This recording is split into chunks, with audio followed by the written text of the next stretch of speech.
আসসালামু আলাইকুম। আজকে আমরা আলোচনা করব গর্ভকালীন সময়ে খাবার সম্পর্কে। চলুন তাহলে ভিডিওটি শুরু করা যাক।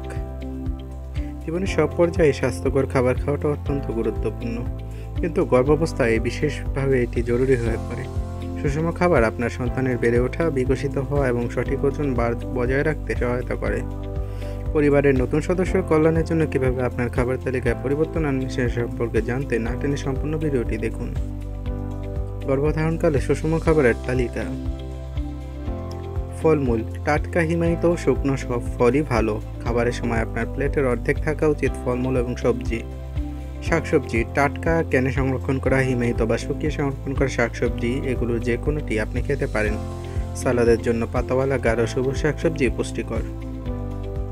হোল গ্রেইন, আপনাকে খাবারের প্লেটে যেসব শস্য দেওয়া হবে তার অর্ধেকটাই হোল গ্রেইন হতে হবে।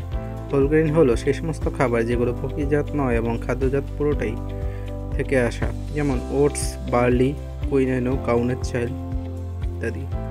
আমিষ, প্রতিদিনের খাদ্য তালিকায় বিভিন্ন ধরনের আমিষযুক্ত খাবার রাখতে হবে, যেমন মাংস, পোলট্রি, শিম, মটরশুঁটি, ডিম, বাদাম ও বীজ জাতীয় খাবার।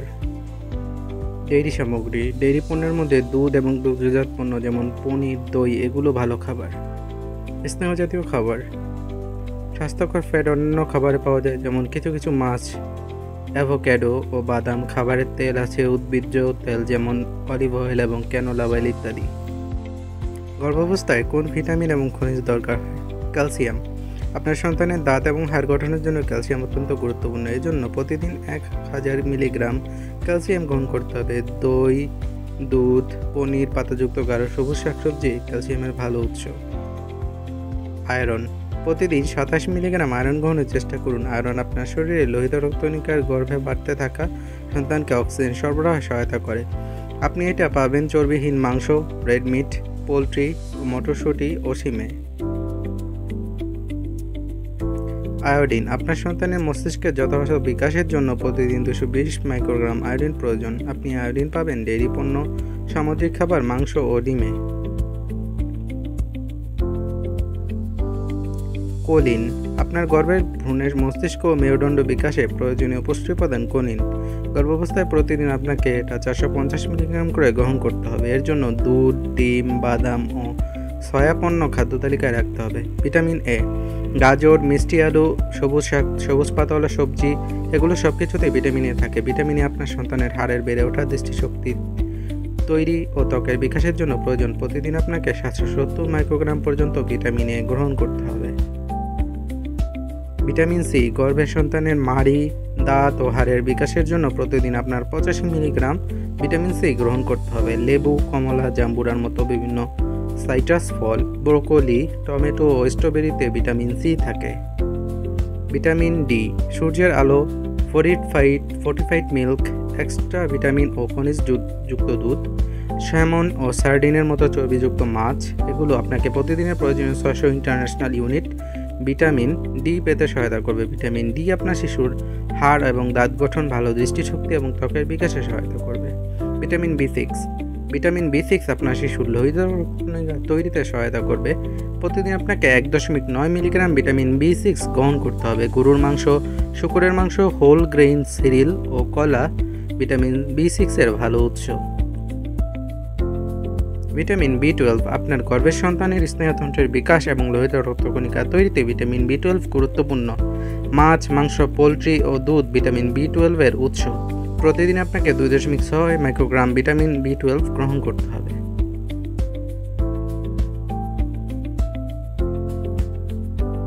ফলিক অ্যাসিড, গর্ভবতী মেয়েদের জন্য ফলিক অ্যাসিড বিশেষভাবে গুরুত্বপূর্ণ। এই বি ভিটামিনটি শিশুর মস্তিষ্ক এবং মেরুদণ্ডের জন্মগত ত্রুটি এড়াতে বিশেষ ভূমিকা রাখে।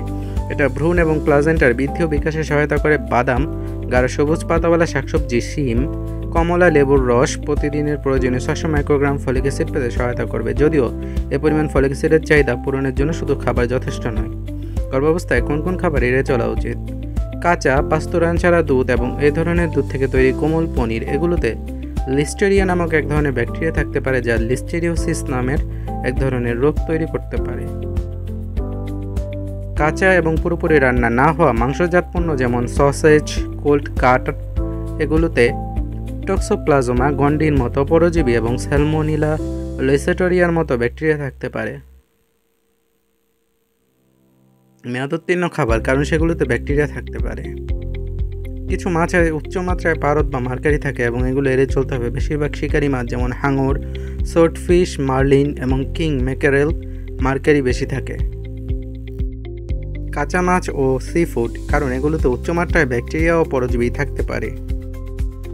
স্মোকড কিন্তু রান্না না করা মাছ যেমন স্মোকড স্যালমন, কাঁচা বা কম সিদ্ধ ডিম, এতে স্যালমোনেলা ব্যাকটেরিয়া থাকতে পারে।